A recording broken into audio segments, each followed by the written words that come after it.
चलो स्टार्ट करते हैं। तो लास्ट क्लास में हमने effect of concentration and temperature देखा था ऑन इक्विलिब्रियम, है ना। नेक्स्ट देखते हैं इफेक्ट ऑफ प्रेशर, कि प्रेशर चेंज करने से कैसे इक्विलिब्रियम किस डायरेक्शन में शिफ्ट होगा ताकि वो फिर से इक्विलिब्रियम स्टैब्लिश कर सके। ठीक है।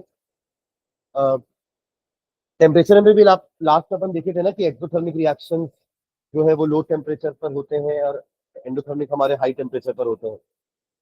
तो ये मैंने आपको बताया था कि कैसे किसी भी रिएक्शन की कंडीशन डिसाइड होती है कि हम उस रिएक्शन को हाई टेम्परेचर पे करते हैं या लो टेम्परेचर पे करते हैं। प्रेशर वाले को भी आपको पढ़ के समझ में आएगा कि प्रेशर कैसे डिसाइड करते हैं। हम पढ़ते हैं ना, कई रिएक्शन हाई प्रेशर में होते हैं, कई हमारे लो प्रेशर में होते हैं। तो उसका रीजन क्या होता है वो भी अपन इक्विलिब्रियम से ही समझते हैं। ठीक है। तो इसमें लिखेगा effect of change of pressure में, इसमें लिखो हाइफन डाल के, this this factor has a significant role, this factor has a significant role to play in this factor has a significant role to play only in gaseous react gaseous reactions gaseous reactions। क्योंकि pressure का effect तो उन पे ही आएगा ना। Solids incompressible है, liquid भी almost incompressible है। फिर गैसेस का ही हम देखेंगे। तभी अपन वो नंबर ऑफ मोल्स भी किसका काउंट करते थे, फिर गैस का। डेल एन निकालते थे ना, कई बार अपन ने डेल एन निकाला है, तो अपन क्या बोलते थे उसको, it is the difference in the number of moles of gaseous product and gaseous reactants. ठीक है। हाँ, तो in case of gaseous reaction and those to, और उनमें भी कौन के ऊपर प्रेशर का इफेक्ट पड़ेगा, and those too which proceed with and those too, T double O वाला टू ना, and those too which proceed with a change in which proceed with a change in the number of moles, which proceed with a change in the number of moles, which proceed with a change in the number of moles। मतलब उनमें number of moles का change होना चाहिए। जैसे कि हमारा जो ammonia वाला रिएक्शन होता है, अमोनिया के रिएक्शन में आप देखते हैं ना कि N2 plus 3H2 gives you 2NH3। यहाँ पे नंबर ऑफ मोल्स का फर्क हुआ है ना। यहाँ पे कितने थे, 4 मोल थे और यहाँ पे 2 मोल है, तो मोल घटे हैं। ऐसे इंक्रीज वाला भी होता है, N2O4 breaks up into 2NO2, तो यहाँ 1 मोल था, यहाँ 2 मोल हो गए। ठीक है, पर ऐसा हर बार नहीं होता है। HI 2HI breaks up into H2 plus I2, यहाँ भी नंबर ऑफ मोल 2 है, यहाँ पे भी नंबर ऑफ मोल है। तीनों कैटेगरी का मैंने आपको एग्जांपल बताया। यहाँ पे नंबर ऑफ मोल्स में कोई चेंज नहीं हो रहा है, तो यहाँ पे गैसियस रिएक्शंस में प्रेशर का कोई फर्क नहीं पड़ेगा। पर जहां पर नंबर ऑफ मोल्स डिक्रीज हो रहे हैं या नंबर ऑफ मोल्स इंक्रीज हो रहे हैं, है ना, यहाँ इंक्रीज हुए ना, एरो ऐसे बना दिया मैंने, है ना। इधर रिएक्शन आगे जब प्रोसीड कर रहा है तो नंबर ऑफ मोल्स बढ़ गए हैं, 1 मोल से 2 मोल हो गया है, यहाँ पे 4 मोल से 2 मोल हो गया है। तो इन दोनों रिएक्शन में प्रेशर का फर्क पड़ेगा। समझ गए जो लाइन लिखे अपन, कि पहले तो अपन ये लिख दिए गैसियस रिएक्शन में, फिर आप बोलोगे तो गैसियस रिएक्शन तो तीनों में है, इसलिए लिख दिए उनमें भी, गैसियस रिएक्शन में भी उनमें ही प्रेशर का फर्क पड़ेगा जिनमें नंबर ऑफ मोल्स में चेंजेस हो रहे होंगे रिएक्टेंट से प्रोडक्ट साइड में। ठीक है, तो नीचे वाले में गैस का कोई रोल नहीं है। ठीक है, गैस के प्रेशर का कोई रोल नहीं है। ठीक है, चलो नीचे लाइन में लिख रहा हूं। पहले इस वाले को देखते हैं जहां पे नंबर ऑफ मोल्स बढ़ रहे हैं। ठीक है, देखो, consider the reaction of dissociation of consider the reaction of dissociation of consider the dissociation of N2O4 into NO2, consider the dissociation of N2O4 into NO2। Reaction लिख लो, और ये भी लिख लेना कि इधर 1 मोल है, इधर 2 मोल है, 1 मोल 2 मोल। ठीक है, देखिए आप ना, मोल की वैल्यू जरूर लिखना, देखिए अपन उसके बारे में बात करने वाले हैं नीचे। हाँ लिखो इसमें नीचे, here the forward reaction occurs with, here the forward reaction occurs with, here the forward reaction occurs with increase in number of moles, here the forward reaction occurs with increase in number of moles. तो backward कैसा होगा? Decrease in number of moles. Here the forward reaction occurs with increase in number of moles, therefore the backward reaction must proceed, therefore the backward reaction must proceed with decrease in the number of moles, with decrease in the number of moles. Backward direction proceed, therefore the backward direction must proceed with decrease in the number of moles. ठीक है? अच्छा, एक बात सुनना है यहाँ पर, forward reaction में नंबर ऑफ मोल्स बढ़ रहे हैं, बैकवर्ड रिएक्शन में नंबर ऑफ मोल्स घट रहे हैं। तो मोल तो बढ़ रहे हैं, घट रहे हैं, ठीक है, बट इसके अलग से प्रेशर भी बढ़ रहा है और कम हो रहा है। मतलब आप सोचिए कि अगर फॉरवर्ड रिएक्शन में नंबर ऑफ मोल्स बढ़ गए हैं तो प्रेशर बढ़ेगा, क्योंकि बीकर तो वही है ना, बीकर वही है, उसमें आप पहले 1 मोल N2O4 लिए थे, अब वो 2 मोल NO2 बना रहा है, तो क्वांटिटी बढ़ेगी ना नंबर ऑफ मॉलिक्यूल्स की, तो उसके कारण प्रेशर भी बढ़ेगा। तो इट्स नॉट जस्ट कि मोल इंक्रीज हो रहा है, उनके कारण प्रेशर भी बढ़ेगा, और जहां पे मोल डिक्रीज हो रहा है वहां प्रेशर डिक्रीज भी होगा। समझ रहे हैं ना? तो it's not just mole which is changing, it is the pressure also which is changing. Am I clear? ठीक है, जहां पे आपको मोल बढ़ता हुआ दिख रहा है वहां प्रेशर भी बढ़ेगा, और जहां मोल घटता हुआ दिख रहा है वहां प्रेशर भी घटेगा। ठीक है, okay, full stop. If now the pressure on the system is increased, if now the pressure on the system is increased, upon pressure का इफेक्ट पढ़े तो प्रेशर को ही कम ज्यादा करके देखते हैं कि क्या होता है रिएक्शन के साथ। if now the pressure on the system is increased, then according to किसके अकॉर्डिंग बात कर रहे थे अपन? हाँ, ली चैटलियर्स, एलसी है ना, अपने ऊपर लिख चुके हैं पहले ही कि टेम्परेचर, प्रेशर और कंसंट्रेशन में ली चैटलियर प्रिंसिपल का रोल है। एक और जो फैक्टर हमारा बचा है इनर्ट गैस, उसमें भले ली चैटलियर का कोई रोल नहीं है, बट टेम्परेचर, प्रेशर, कंसंट्रेशन के चेंज में ली चैटलियर से ही हम डिसाइड कर रहे हैं। ठीक है, अकॉर्डिंग टू ली चैटलियर principle, LC principle, the equilibrium will shift in a direction, the equilibrium will shift in a direction, the equilibrium will shift in a direction, equilibrium disturb क्यों हुआ है?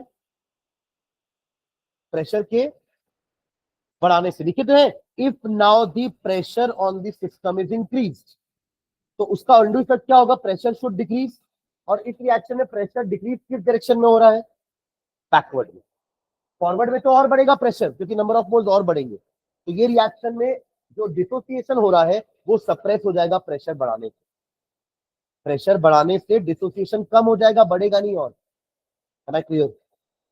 तो इसको कैसे करना पड़ेगा? कम प्रेशर पर।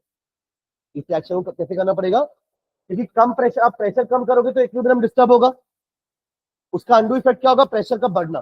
प्रेशर कब बढ़ेगा? जब नंबर ऑफ मोल्स बढ़ेंगे, यानी कि फॉरवर्ड रिएक्शन। ये अच्छी बात है, मतलब अगर हम चाह रहे हैं कि N2O4 NO2 में ब्रेक हो तो इसको हमेशा लो प्रेशर में करवाएंगे। This is how we decide the condition, ऐसे हम कंडीशन डिसाइड करते हैं। समझ रहे हैं क्या? जैसे अभी रिएक्शन का बताओ मुझे आप, N2 plus 3H2 gives 2NH3, ये एक एक्सोथर्मिक रिएक्शन होता है। तो ये अपन ने टेम्परेचर की कंडीशन तो कल पढ़ ली कि एक्सोथर्मिक रिएक्शन लो टेम्परेचर पे होते हैं, मतलब इस रिएक्शन की एक कंडीशन हमें पता चल गई कि टेम्परेचर को कम रखना है। What about pressure? प्रेशर कैसे करेंगे? आप फॉरवर्ड रिएक्शन में जाओगे तो प्रेशर कम हो रहा है, हाँ या ना? क्यों कम हो रहा है? नंबर ऑफ मोल्स घट रहे हैं। इधर 4 मोल थे, घट के 2 मोल हो रहे हैं। नंबर ऑफ मोल्स कम हो जाएंगे तो ऑब्वियसली उसके मॉलिक्यूल्स कम हो जाएंगे। ये देखो ना, 4 मोल थे तो नंबर ऑफ मॉलिक्यूल्स कितने थे? 4 इंटू एवोगाड्रोस नंबर। पर अब वो घट के जब 2 मोल हो रहे हैं तो नंबर ऑफ मॉलिक्यूल्स कम हो जाएंगे, 2 इंटू एवोगाड्रोस नंबर, तो प्रेशर भी कम होने वाला है। तो यहाँ पे प्रेशर फॉरवर्ड रिएक्शन में कम हो रहा है। अब अगर आपने इसमें प्रेशर बढ़ाया तो अंडू इफेक्ट क्या होगा? प्रेशर का कम होना। और प्रेशर कम कब हो रहा है? फॉरवर्ड रिएक्शन में। ये तो अच्छी बात है, अमोनिया और बनेगा। समझ गए क्या? तो अब अपन अमोनिया की फैक्ट्री खोलने के लिए रेडी हो गए एकदम, क्योंकि अपन ये भी समझे, अपन बात की ना, एक आदमी को बैठाएंगे जो अमोनिया निकालते रहेगा और उसी को बोल के रखेंगे तुम अमोनिया डालते भी जाना। वो कंसंट्रेशन के कारण अपन समझ पाए ना कि आप और ज्यादा अमोनिया निकालते रहोगे बीच बीच में अमोनिया, तो रिएक्शन फॉरवर्ड डायरेक्शन में ही शिफ्ट होता रहेगा, या इन दोनों को बढ़ाते जाओगे तो भी रिएक्शन फॉरवर्ड डायरेक्शन में ही शिफ्ट होता रहेगा। टेम्परेचर कम रखोगे तो भी ये फॉरवर्ड डायरेक्शन में शिफ्ट होता रहेगा, और प्रेशर बढ़ाओगे तो भी ये फॉरवर्ड डायरेक्शन में शिफ्ट होता रहेगा। मतलब आपको सारे तरीके आते हैं अमोनिया बनाने के, सिर्फ N2H2 को मिला के अमोनिया नहीं बनेगा ना, आपको ये सारी कंडीशन समझनी पड़ेगी। Am I clear? तभी आप अमोनिया एक अच्छा यील्ड में बना सकते हो, अच्छे क्वांटिटी में बना सकते हो। अदरवाइज वही होगा, बीच बीच में इक्विलिब्रियम पहुंच जाएगा, रिएक्शन रुक सा जाएगा। रुक सा जाएगा इसलिए बोला क्योंकि एग्जैक्टली रुका नहीं है, चल तो रहा है, बट उस चलने का कोई मीनिंग है क्या? क्योंकि उतने देर में तो एक अमोनिया वापस से ब्रेक होकर के N2H2 बन जा रहा है। जितने देर में एक N2H2 अमोनिया बना रहा है, उतने देर में एक अमोनिया भी तो टूट जा रहा है। तो वो रिएक्शन, इससे तो मैंने बोला कि वो रुक सा गया है, चल भी रहा है नहीं भी चल रहा है, समझ रहे हैं क्या? पर वो चलना हमारे किसी काम का नहीं है, इससे कुछ बेनिफिट नहीं हो रहा है, उससे बस लॉस हो रहा है, क्योंकि मशीनें चल रही है, इलेक्ट्रिसिटी कंज्यूम हो रही है, पर जितना अमोनिया बना था वो कॉन्स्टेंट हो गया है। तो ये तीनों चारों तरीके से हम अमोनिया का प्रोडक्शन बढ़ा सकते हैं, either by removing the product from time to time, or either by adding the reactants time to time, making the reaction happens at low temperature and at high pressure। समझ जाएगा? चलिए क्या लिखे थे इसको कंप्लीट करते हैं सेंटेंस को। Then according to Le Chatelier principle the equilibrium will shift in a direction, the equilibrium will shift in a direction in which pressure decreases, in which pressure decreases, shift in a direction in which the pressure decreases or the number of mole decreases, or the number of mole decreases, or the number of mole decreases। clear है? shifts in a direction in which pressure decreases or the number of mole decreases, क्योंकि number of mole pressure से directly proportional है। ठीक है,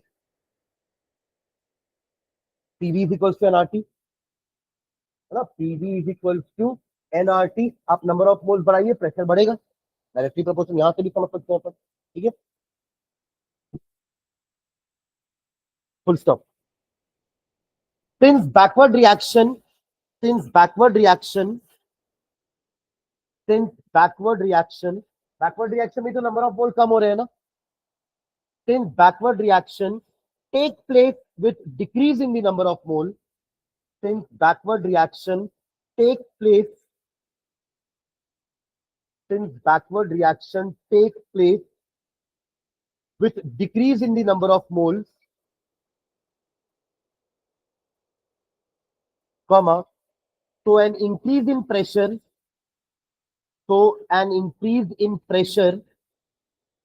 will favor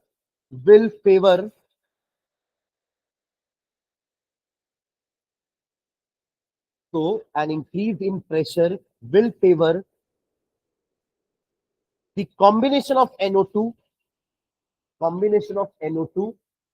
to produce N2O4, मतलब backward reaction. ठीक है, combination of NO2 to produce N2O4, that is suppresses the dissociation, suppresses यानी कि डिसोसिएशन प्रोसेस को कम कर देगा, suppresses SUPPRESS suppresses the dissociation, suppresses the dissociation। समझ में आ गया ये क्या लिखा आपने? आप ना इसको ऐसे भी समझ सकते हो कि NO2 अगर दो बन रहे हैं तो प्रेशर बढ़ाने पर दोनों पास पास नहीं आ जाएंगे, पास पास आ जाएंगे तो वापस से N2O4 बना लेंगे। तो sir low, number of molecule इसके ज्यादा है ना, तो ये आकर के पास आकर के N2O4 वापस से बना लेंगे, तो इसको तो हमारा कॉम्बिनेशन हो गया ना, डिसोसिएशन नहीं हो रहा। जबकि हम करवाना क्या चाह रहे थे, इसका डिसोसिएशन, ताकि ये NO2 में कन्वर्ट हो जाए। पर उसको अगर अपन लो प्रेशर में कराएंगे ना तो अच्छी बात है, लो प्रेशर में कराओगे तो more and more of N2O4 will convert into NO2, और हाई प्रेशर में कराओगे तो more and more of NO2 will convert into N2O4। अब आप डिसाइड कर लो आपको करवाना क्या है। इफ यू वांट कि N2O4 को NO2 में कन्वर्ट करना है तो हाई प्रेशर में वो गड़बड़ हो जाएगा रिएक्शन, समझ रहे हैं क्या? तो इट इज अवर डिमांड कि हमको या हमारी नीड के हिसाब से अपन प्रेशर हाई लो करवा सकते हैं। आपको दोनों का ही इफेक्ट समझ में आ गया है। ठीक है, अभी अपन जो पूरा लिखे वो हाई के लिए लिखे है ना, कि अगर प्रेशर बढ़ाया गया तो according to Le Chatelier principle the equilibrium will shift in the direction जहां पे प्रेशर कम होना चाहिए, या फिर मोल कम होना चाहिए, जो कि कौन सा है, बैकवर्ड डायरेक्शन। यानी कि NO2 will combine to form N2O4, यानी कि सेपरेशन कम हो जाएगा, मतलब डिसोसिएशन सेपरेट हो जाएगा। डिसोसिएशन क्या हो जाएगा, सप्रेस का मतलब कम होना होता है, तो डिसोसिएशन कम होने का मतलब एसोसिएशन बढ़ना हुआ ना। ठीक है, ठीक है, चलो एक रिएक्शन और लिखना नीचे, ये वाला, जहां पर नंबर ऑफ मोल्स इंक्रीज हो डिक्रीज हो रहे हैं द फॉरवर्ड रिएक्शन। देखो नीचे, consider reaction, consider reaction of formation of ammonia, consider the reaction of formation of ammonia.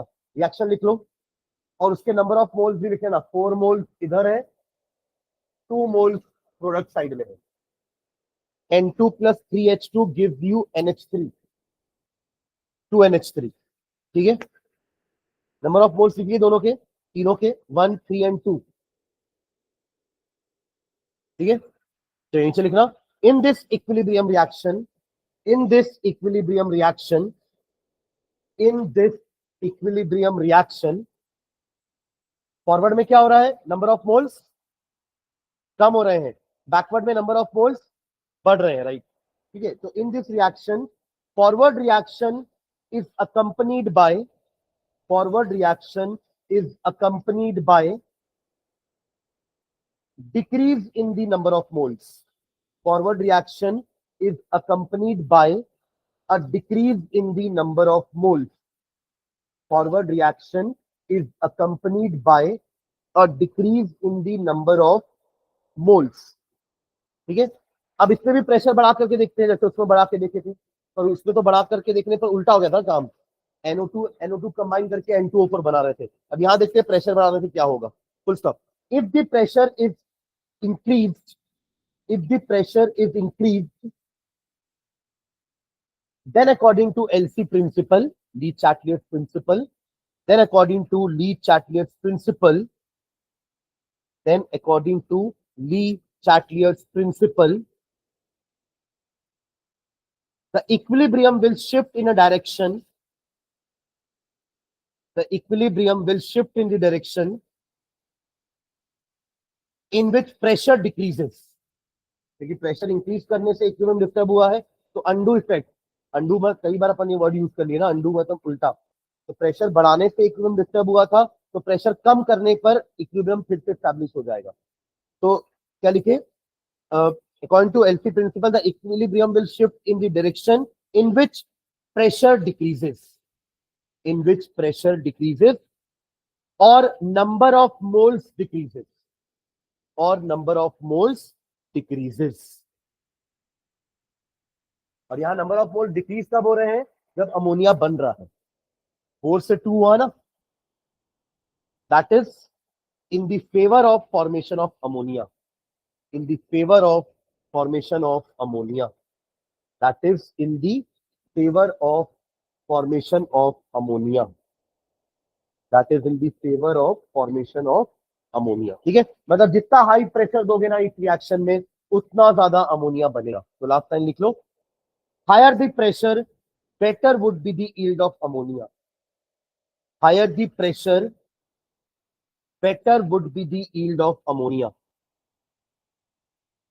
higher the pressure better would be the yield of ammonia। Clear है ये? देखो मैं दोनों केस में ना डिक्रीज वाला केस नहीं लिखवाया आप लोग को, सुन रहे हो, हमने यहाँ पे भी प्रेशर इंक्रीज करके इक्विलिब्रियम डिस्टर्ब किया, हमने इस रिएक्शन में भी प्रेशर इंक्रीज करके इक्विलिब्रियम डिस्टर्ब किया था। तो यहाँ पर हमारा डिसोसिएशन कम हो गया था, यहाँ हमारा फॉर्मेशन बढ़ गया है। यहाँ प्रेशर डिक्रीज करता तो डिसोसिएशन क्या हो जाता, बढ़ता, और यहाँ प्रेशर डिक्रीज करूंगा तो फॉर्मेशन कम हो जाएगा। तो वो पॉइंट नहीं लिख पाया हूं मैं, समझ गए क्या? ठीक है, चलो सम अप करते हैं, समरी लिखते हैं इसका, प्रेशर वाले का।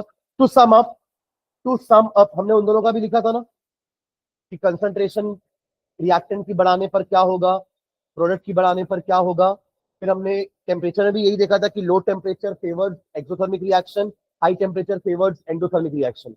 वैसे ही इसका भी समरी लिखते हैं, टू सम अप हाइफन डाल के लिखो, low pressure favours those reactions, low pressure favors those reactions which are accompanied by low pressure favours those reactions which are accompanied by, एक डैश देना, यहाँ पे इंक्रीज या डिक्रीज वर्ड आएगा, वो आप लोग पूरा लाइन पढ़ के समझ के लिखना, ठीक है।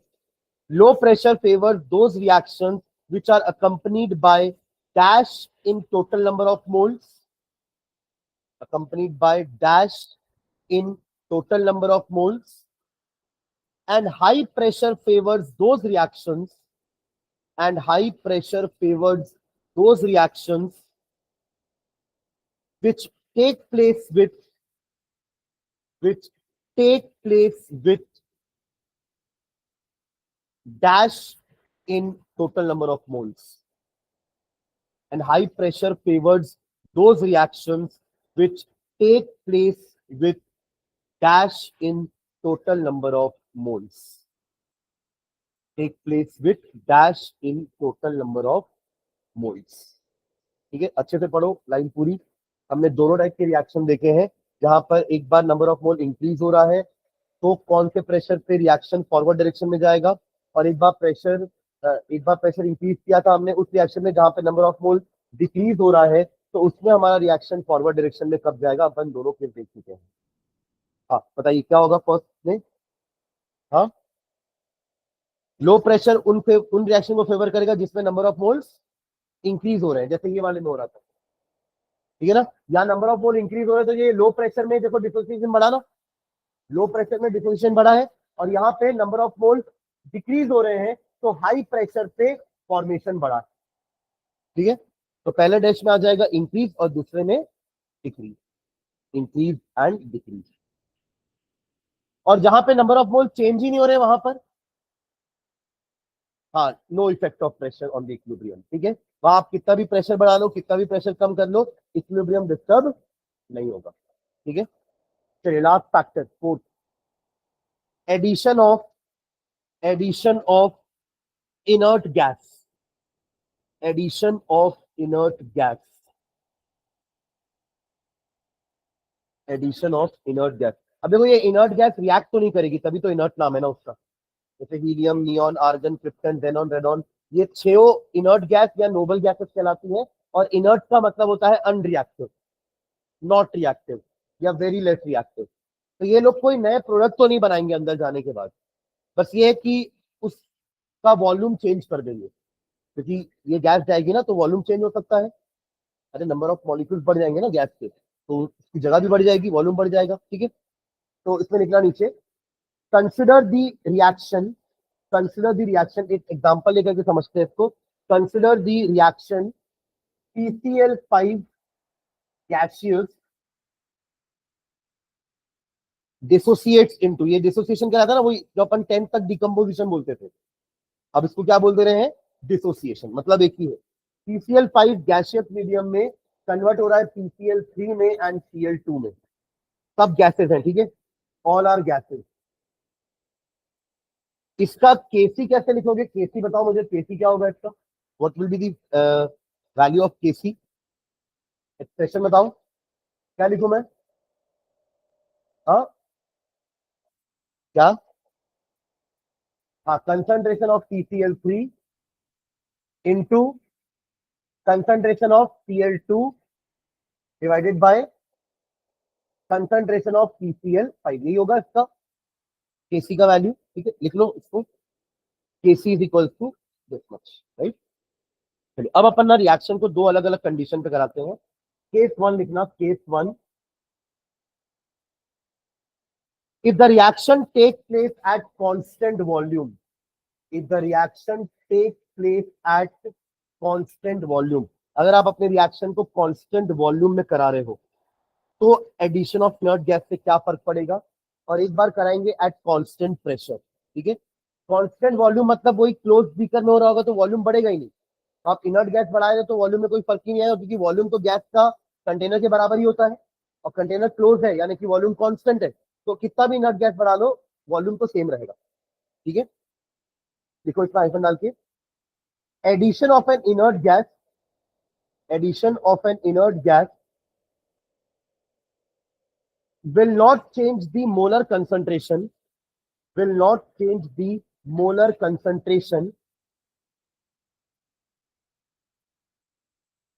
of the reactant and the product. Of the reactant and the product. Addition of an inert gas will not change the molar concentration of the reactants and products. Hence the state of equilibrium. Hence the state of equilibrium will remain unaffected. Will remain unaffected. Will remain unaffected. आपने जहां constant volume लिखा है, अगर वहां पे कहीं जगह हो तो ऐसे करके लिखना क्लोज्ड वेसल, ताकि आपको याद रहे कांस्टेंट वॉल्यूम में हम रिएक्शन को हमेशा एक बंद कंटेनर में करवाएंगे, तभी उसका वॉल्यूम फिक्स हो सकता है। वरना अगर आपने ऊपर से कंटेनर ओपन कर दिया है तब तो गैस एक्सपैंड होगी और उसका वॉल्यूम बढ़ता रहेगा। ठीक है, तो अभी हम क्या कर रहे हैं, क्योंकि आपने कंटेनर क्लोज किया हुआ है तो PCl5 का वॉल्यूम भी इस कंटेनर के वॉल्यूम के बराबर है, PCl3 का वॉल्यूम भी इस कंटेनर के वॉल्यूम के बराबर है, Cl2 का वॉल्यूम भी इस कंटेनर के वॉल्यूम के बराबर है, और जो आपने इनर्ट गैस डाली है वो भी, उसका वॉल्यूम भी कंटेनर के बराबर ही है। मतलब वॉल्यूम में चेंज आएगा ही नहीं, क्योंकि कांस्टेंट वॉल्यूम में रिएक्शन हो रहा है। और आपको पता है कंसंट्रेशन हमारा क्या होता है, what do you mean by molarity? It is number of moles of solute upon volume of solution in litre. आपका वॉल्यूम चेंज नहीं हो रहा है तो मोलार कंसंट्रेशन भी चेंज नहीं होगा, क्योंकि इनर्ट गैस के डालने से नंबर ऑफ मोल्स तो चेंज नहीं हो रहे, क्योंकि रिएक्शन को वो कुछ नहीं कर रहा है। ऐसा नहीं कि इनर्ट गैस जाने के बाद रिएक्शन की स्पीड को बढ़ा दिया या फिर वो जल्दी जल्दी रिएक्ट कर रहा है और प्रोडक्ट जल्दी जल्दी बना रहा है, तो नंबर ऑफ मोल्स तो कांस्टेंट ही है। चेंज करता तो ये क्या करता, वॉल्यूम चेंज करता, क्योंकि गैस को जगह चाहिए ना रहने के लिए, तो वो एक्सपैंड होकर वॉल्यूम चेंज करता। बट यह तो आपने क्लोज कंटेनर में करवाया है तो वो वॉल्यूम भी चेंज नहीं कर पा रहा है। देखो मोलैरिटी एक लौता कंसंट्रेशन टर्म होता है जिसमें टेम्परेचर चेंज करने पर मोलैरिटी चेंज हो जाती है। सुन लो मैंने क्या बोला अभी, मोलैरिटी, अपन ने बहुत सारे टर्म्स पढ़े ना, we studied molarity, we studied molality, हमने मोल फ्रैक्शन भी पढ़ा है, इसके पहले मास परसेंटेज, वॉल्यूम परसेंटेज, ये सारे हमारे अलग अलग कंसंट्रेशन टर्म्स थे यूनिट नंबर 1 में, जो सॉल्यूशन की कंसंट्रेशन बताते थे। उसमें एक लौता मोलैरिटी होता है जिसमें टेम्परेचर बढ़ाने पर भी कंसंट्रेशन चेंज हो जाता है। क्यों? क्योंकि टेम्परेचर बढ़ाया आपने गैस का या किसी भी लिक्विड का तो वॉल्यूम बढ़ जाता है, वॉल्यूम बढ़ने से कंसंट्रेशन कम हो जाएगा। समझ रहे आप क्या बोल रहा हूं मैं? तो इनर्ट गैस वॉल्यूम चेंज नहीं कर पा रहा है तो कंसंट्रेशन चेंज नहीं होगा, कंसंट्रेशन कंसंट्रेशन चेंज नहीं होगा तो इसकी वैल्यू कांस्टेंट ही रहेगी, इक्विलिब्रियम डिस्टर्ब नहीं होगा। ठीक है, चलो सेकंड केस कितना, केस नंबर 2। केस नंबर 2, यहाँ कंसंट्रेशन कांस्टेंट होने के कारण Kc का वैल्यू कांस्टेंट ही था। ठीक है, case number 2, if the reaction takes place at constant pressure, if the reaction takes place at constant pressure, if the reaction takes place at constant pressure, चलिए hyphen डाल के लिखेंगे। अब तो वॉल्यूम बढ़ेगा ना, क्योंकि अब तो आपने प्रेशर कांस्टेंट रखा है, वॉल्यूम तो बढ़ सकता है। Addition of inert gas must accompany, addition of inert gas must accompany, addition of inert gas must accompany an increase in total volume, an increase in total volume, an increase in total volume to keep pressure constant, to keep pressure constant, to keep pressure constant। इसका क्या meaning हुआ line का, कि अगर inert gas add कर दी जाए तो volume क्यों बढ़ जाएगा, क्योंकि उनको प्रेशर कांस्टेंट रखना है, और प्रेशर कांस्टेंट रखने के लिए वो एक दूसरे से दूर हो जाएंगे, ताकि कुछ एक एक्स्ट्रा चीज आने के कारण प्रेशर बढ़ ना जाए। आप सोचिए कि अगर यहाँ पर कोई तीसरा आदमी आके बैठता है, हाँ, और वो एकदम आकर के चिपक के बैठ गया अलग से, तो इन तीनों के बीच का प्रेशर बढ़ जाएगा। इंसान यहाँ से बोलेगा दूर हट रहे थोड़ा सा, जितना जितना पहले प्रेशर था ना हम दोनों के बीच में, अभी भी उतना ही प्रेशर रहना चाहिए, ज्यादा दबा मत कर, ये बोलेगा उसको। प्लस बोलेगा अरे मेरे को वो दबा रहा है, ये बोलेगा तू धक्का दे, वॉल्यूम बढ़ा दे, जगह तो है इतनी सारी, फैला दे उसको, ताकि हमारे बीच का प्रेशर जितना था अभी भी उतना ही रहे। तो यहाँ भी यही हो रहा है, इनर्ट गैस के अंदर आने से प्रेशर बढ़ना चाहिए था, पर उन्होंने क्या किया, वॉल्यूम बढ़ा दिया, ताकि प्रेशर अभी भी उतना ही रहे, उनके बीच में गैप उतना ही रहे, इसके कारण उन्होंने वॉल्यूम बढ़ा दी। समझ में आया लाइन का मतलब? अरे हाँ या ना? ठीक है, हाँ चलो। क्या लिखे? Addition of inert gas must accompany an increase in total volume to keep the pressure constant. ठीक है, hence at equilibrium, hence at equilibrium. अब अभी मैंने आपको बताया ना कि वॉल्यूम बढ़ने से क्या हो जाता है, कंसंट्रेशन कम हो जाता है। तो इन तीनों का कंसंट्रेशन क्या हो जाएगा? कम हो जाएगा। तीनों का कंसंट्रेशन क्या हो जाएगा? कम। तो hence at equilibrium the molar concentration of each of the reactants and product, the molar concentration of each of the reactants and products, hence at equilibrium the molar concentration of each of the reactants and products will decrease. दोनों का value क्या हो जाएगा? तीनों का concentration decrease हो जाएगा। समझ रहे हैं क्या? Correct, full stop. Since there are two concentration terms in the numerator, since there are two concentration terms in the numerator and only one in the denominator, since there are two concentration terms in the numerator and one concentration term in the denominator, इसका overall effect क्या आएगा? केसी कम हो जाएगा। ठीक है, अभी क्या हो रहा है ना, ऊपर दो कंसंट्रेशन टर्म्स है, नीचे एक कंसंट्रेशन टर्म है। तो अगर मान लो अगर इनका कंसंट्रेशन 2-2 मोल से भी डिक्रीज हो रहा होगा तो नीचे भी 2 मोल से डिक्रीज हो रहा होगा, तो डिक्रीमेंट ज्यादा हो रहा है, इंक्रीमेंट कम होगा। मतलब आप ये सोचिए कि अगर ये डिक्रीमेंट यहाँ पे ज्यादा होता ना तो ओवरऑल केसी बढ़ जाता। डिनोमिनेटर छोटा करते जाओगे तो केसी बढ़ेगा नहीं, और न्यूमरेटर बड़ा करते जाओगे तो केसी कम होगा, क्योंकि यहाँ पे कंसंट्रेशन टर्म 2 है। पर ऐसा हर बार नहीं होता ना, हो सकता है रिएक्टेंट 2 होते ए प्लस बी और प्रोडक्ट एक ही बनता, तो उस केस में आपका न्यूमरेटर में एक ही टर्म होता और डिनोमिनेटर में 2 टर्म होते, है ना? तो डिनोमिनेटर ज्यादा कम होता, न्यूमरेटर कम कम होता, तो ओवरऑल केसी का वैल्यू बढ़ जाता है इससे। आप समझे मैं क्या बोला? अभी डिक्रीज तो तीनों हो रहे हैं, पर ज्यादा डिक्रीमेंट कहाँ हो जा रहा है? ऊपर। कम डिक्रीमेंट कहाँ हो रहा है? नीचे, क्योंकि नीचे टर्म्स कम है।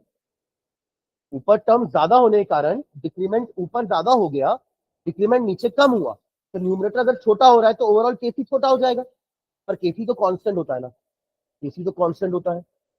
तो केसी को कांस्टेंट रखने के लिए होना पड़ेगा? इसके कंसंट्रेशन को मुझे कम करना पड़ेगा, तभी केसी बढ़ेगा। और ये कब कम होगा? जब मोर एंड मोर डिसोसिएशन होगा, तभी तो PCl5 कम होगा ना, जिससे आपका केसी वापस अपनी कांस्टेंट वैल्यू में आ जाएगा। तो ये हमारा रिएक्शन क्या बढ़ा देगा? फॉरवर्ड डायरेक्शन में बढ़ा देगा, एडिशन ऑफ इनर्ट गैस। समझ रहे हैं क्या? और ऐसा इसलिए हो पा रहा है क्योंकि इसमें न्यूमरेटर में 2 टर्म है, डिनोमिनेटर में एक ही टर्म है।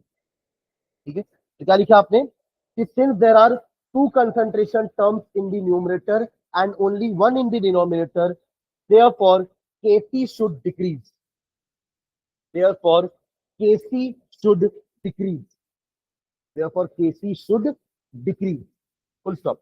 But KC is constant, KC तो कांस्टेंट होता है, but KC is constant, full stop. Hence to keep Kc constant, hence to keep Kc constant, मतलब Kc को बढ़ाना पड़ेगा। Kc डिक्रीज हुआ है और Kc दो तरीके से बढ़ सकता है, इसके कम होने से या इनके बढ़ने से, हाँ या ना?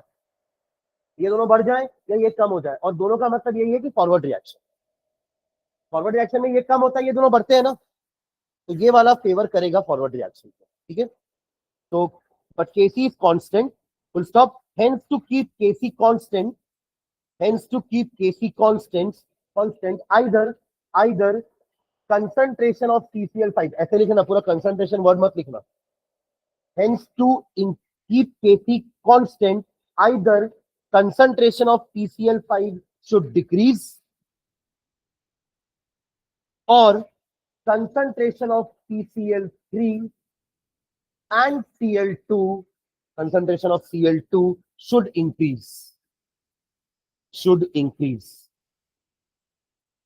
and to keep Kc constant, either concentration of PCl5 should decrease or concentration of PCl3 and concentration of Cl2 should increase. इसका मतलब डिसोसिएशन बढ़ना चाहिए, full stop. This can happen only if this can happen only if more of PCl5 dissociates to give PCl3 and Cl2. More of PCl5 dissociates to give PCl3 and Cl2. That is dissociation increases. That is dissociation increases. ठीक है, तो equilibrium कहां shift हुआ? जहां पे number of moles ज्यादा थे। Number of moles जहां ज्यादा, तभी तो यहाँ पे डिक्रीमेंट ज्यादा हुआ ना न्यूमरेटर साइड में, उससे केसी कम हो गया। केसी को बढ़ाने के लिए तो ये लोग फिर से अपने आप को ये कम करेगा, इन दोनों को बढ़ाएगा, यानी कि डिसोसिएशन बढ़ जाएगा। ठीक है, इसका अगर उल्टा होता ना कि न्यूमरेटर में एक टर्म है और डिनोमिनेटर में दो टर्म होते, सुन रहे हैं, अगर न्यूमरेटर में एक टर्म होता, डिनोमिनेटर में दो टर्म होते, तो ऊपर कम डिक्रीमेंट होता, नीचे ज्यादा डिक्रीमेंट हो जाता। नीचे ज्यादा डिक्रीमेंट का मतलब केसी वैल्यू बढ़ जाती, केसी की वैल्यू बढ़ जाती, और केसी तो कांस्टेंट होता है, तो केसी को वापस से कम करने के लिए या तो ये कम होता या तो इन दोनों बढ़ते। समझ रहे हैं क्या? तो अब उस रिएक्शन, उस तरफ रिएक्शन जाता जहां पर इन दोनों को बढ़ना होता और इसको कम होना होता। समझ रहे हैं क्या? क्लियर है ये? ठीक है, चलो इसका भी सम अप लिखते हैं नीचे। To sum up, constant volume में तो कोई इफेक्ट नहीं, अपन देखे थे पहले पॉइंट में, कांस्टेंट प्रेशर पे ही हो रहा है जो होगा। ठीक है, तो to sum up, addition of inert gas at constant volume, to sum up, addition of inert gas at constant volume has no effect has no effect on the state of equilibrium, has no effect on the state of equilibrium, has no effect on the state of equilibrium, whereas at constant pressure, whereas at constant pressure,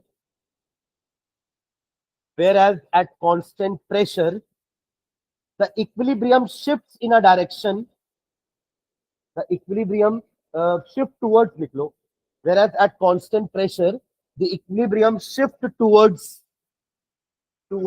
larger number of moles, larger number of moles, the equilibrium shift towards larger number of moles.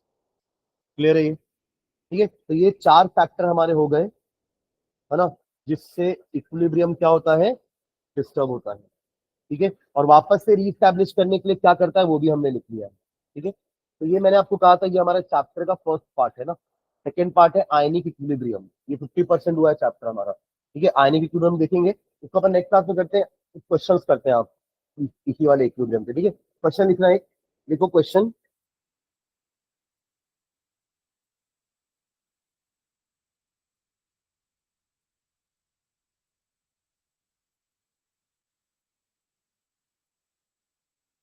One mole of water and one mole of CO, 1 mole of water and 1 mole of CO, carbon monoxide, 1 mole of water and 1 mole of CO are taken in a 10-liter vessel. 1 mole of water, H2O, and 1 mole of CO are taken in a 10-liter vessel, are taken in a 10-liter vessel and heated at 725 Kelvin, and heated at 725 Kelvin. ठीक है, full stop. at equilibrium 40% of water, at equilibrium 40% of water reacts with CO, 40% of water reacts with CO according to the equation, equation लिख लीजिए, H2O plus CO gives H2 plus CO2. Calculate the equilibrium constant of the reaction. Calculate the equilibrium constant of reaction. Calculate the equilibrium constant of reaction. ठीक है, reaction balance है ना। तो देखो question में ना आपको मोलैरिटी भी नहीं दी हुई है, कंसंट्रेशन नहीं दिया हुआ है, बट क्या दिया हुआ है कि 1 मोल पानी 10 लीटर वेसल में लिया हुआ है। ठीक है, और ये सब आपके गैसियस है ना, all are gaseous reactant and gaseous product. तो इनका वॉल्यूम 10 लीटर के बराबर ही होगा, क्योंकि वेसल का जो वॉल्यूम है वही गैस का वॉल्यूम होता है। तो ऐसे आप सबका मोलैरिटी निकाल सकते हैं। इसका 1 मोल दिया है ना, इस स्टार्ट में क्या दिया है, 1 mole of water, 1 mole of, दोनों 1 1 मोल है ना, हाँ, ये भी 1 मोल है और ये भी 1 मोल है। और ये क्या बोल दिया कि एट इक्विलिब्रियम 40% वाटर रिएक्ट कर चुका है सीओ के साथ। सुन रहे हैं क्या? और अकॉर्डिंग टू द रिएक्शन, अगर ये 1 मोल है तो ये भी 1 मोल ही है ना। तो अगर ये 40% रिएक्ट किया होगा तो ये भी 40% रिएक्ट किया होगा इसके साथ, और ये लोग 40-40 बने होंगे परसेंट, है ना। क्योंकि जितना ये लिए उसके हिसाब से तो ये बन रहा है ना। ऐसा तो नहीं यहाँ पे 2 है यहाँ पे 3 है, ऐसा तो नहीं है।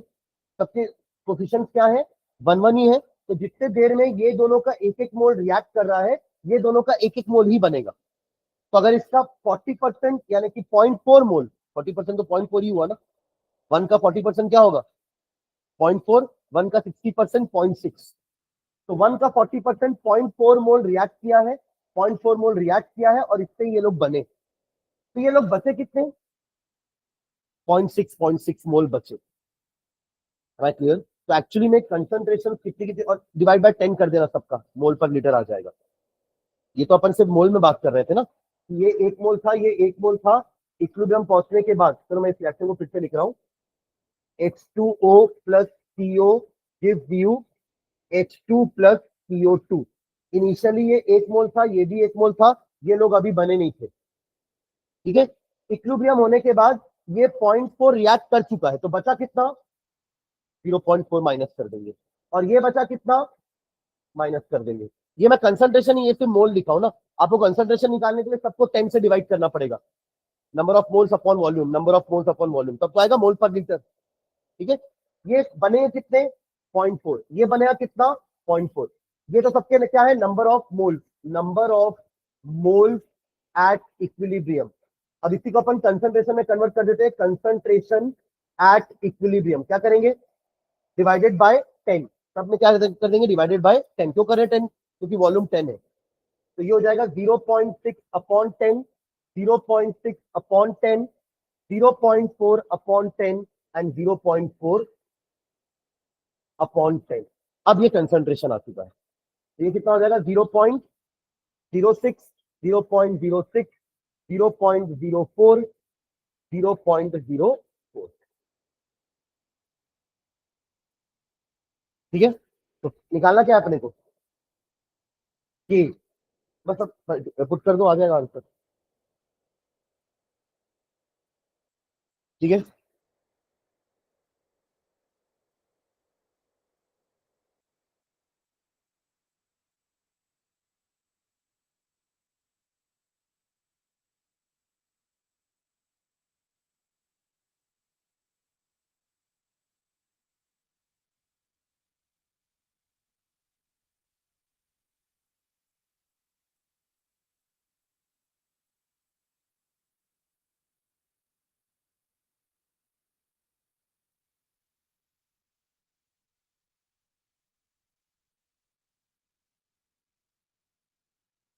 पुट करना value, this into this upon this into this, यही आएगा ना। केसी का वैल्यू क्या होता है, concentration of H2 into concentration of CO2 divided by concentration of H2O into concentration of CO। क्या बोला, अच्छा तो पॉइंट में कन्वर्ट करो ना, 0.444444 ये आएगा।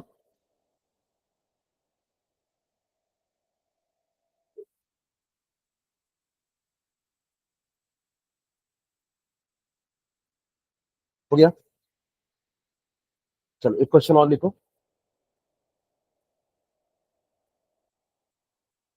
What is the equilibrium concentration of, what is the equilibrium concentration of each of the substances, what is the equilibrium concentration of each of the substances, what is the equilibrium concentration of each of the substances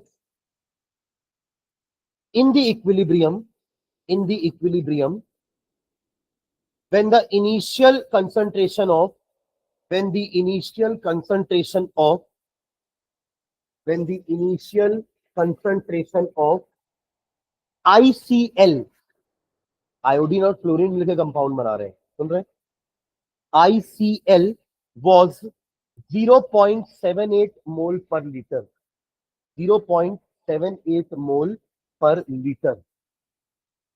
reaction है इसका कुछ ऐसा, ICl equilibrium with I2 plus Cl2। Kc का value आपको दिया हुआ है 0.14, Kc is 0.14 और इसका इनिशियल कंसंट्रेशन दिया है 0.78 मोल पर लीटर m। आपको निकालना है इक्विलिब्रियम में आने के बाद ये कितना बचेगा, ये कितना बनेगा, ये कितना बनेगा। इनिशियल तो ये दोनों जीरो होते हैं। क्वेश्चन समझ में आ गया? इस टाइप क्वेश्चन किए अपन बहुत सारे। इक्वेशन बैलेंस है?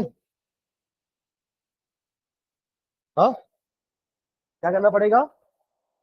2 ICl लगाना पड़ेगा। ठीक है, चलो बनाओ, ट्राई करो उसको। ये बनना चाहिए यार, है ना? ये टाइप क्वेश्चन किया, आपको डाउट हो रहा है तो पीछे आप एक बार चेक कर लो कैसे कर रहे थे क्वेश्चन को अपन। ये हमारे इक्विलिब्रियम कांस्टेंट का एप्लीकेशन था कि अपन इक्विलिब्रियम कांस्टेंट की मदद से रिएक्टेंट और प्रोडक्ट का कंसंट्रेशन निकाल सकते हैं इक्विलिब्रियम पहुंचने के बाद का, जो कि कांस्टेंट हो जाता है।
आपने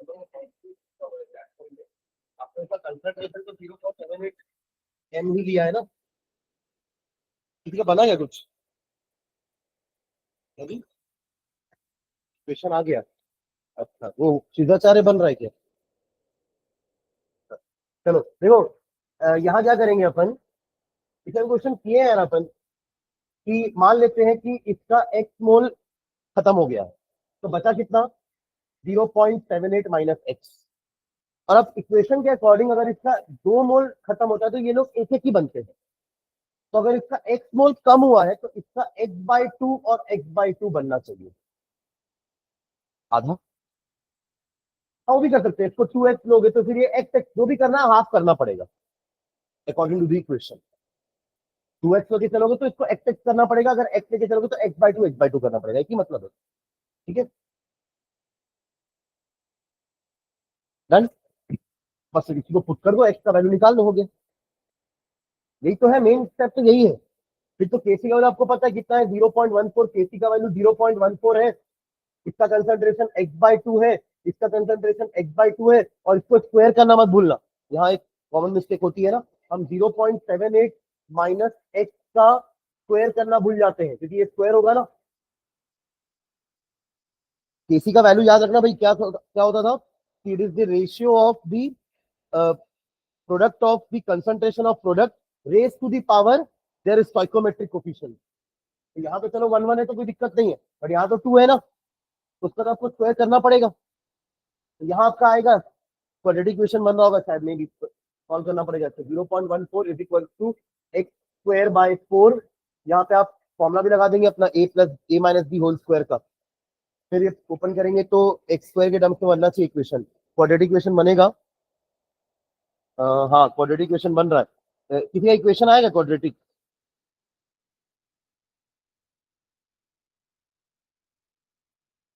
या क्वाड्रेटिक इक्वेशन नहीं आएगा, करके देखो ना थोड़ा सा। ये स्क्वायर स्क्वायर कैंसिल हो जाएगा, जैसे अपन एक बार किए थे, अंडर रूट ले लिए थे सामने वाले का, याद है? इस 4 को उधर भेज देते हैं, 0.14 इंटू 4, और ये क्या हो जाएगा, x/0.78 माइनस एक्स का होल स्क्वायर लिख सकता हूँ क्या? अरे हाँ, है ना। मैं चाह रहा हूँ कि स्क्वायर स्क्वायर करके वो क्वाड्रेटिक इक्वेशन ना बने, तो इसको उधर भेज देते हैं। तो क्या बचेगा ये, x/0.78 minus x is equal to under root में 14 का कितना होता है, 56। तो 0.56 का अंडर रूट होता है। इससे आपका क्वाड्रेटिक इक्वेशन नहीं बनेगा, सुन रहे हैं क्या? अब इसका निकालना पड़ेगा अंडर रूट 0.56 का, और इसको मल्टीप्लाई करेंगे तो एक्स का वैल्यू आ जाएगा। ये उस दिन बताया था ना कैसे निकालते हैं under root, long division method करके।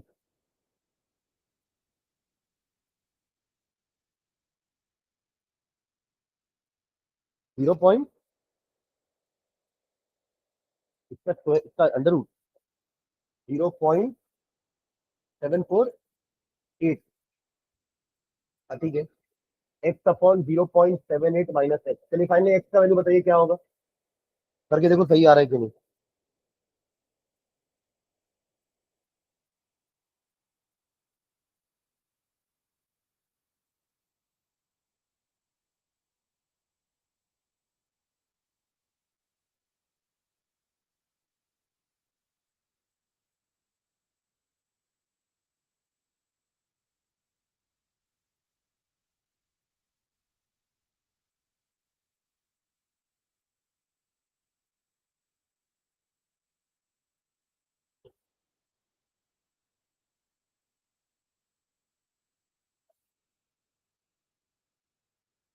नहीं, 0.167 होना चाहिए, कहीं 2 भूल रहे हो क्या?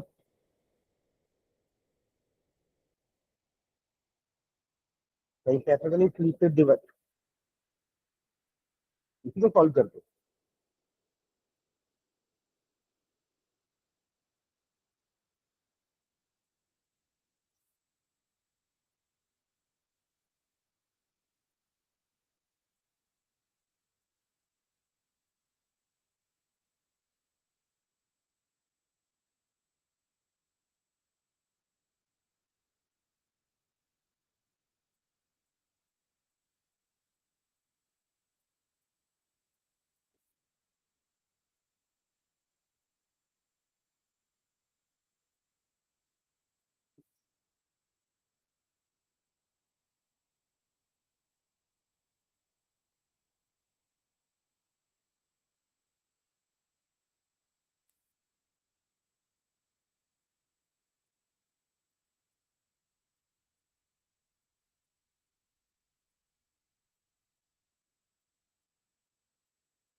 अच्छा सॉरी है, सॉरी।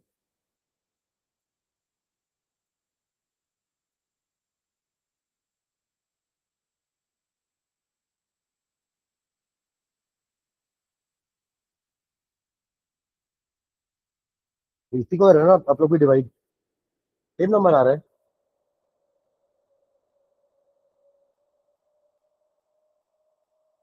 ठीक है,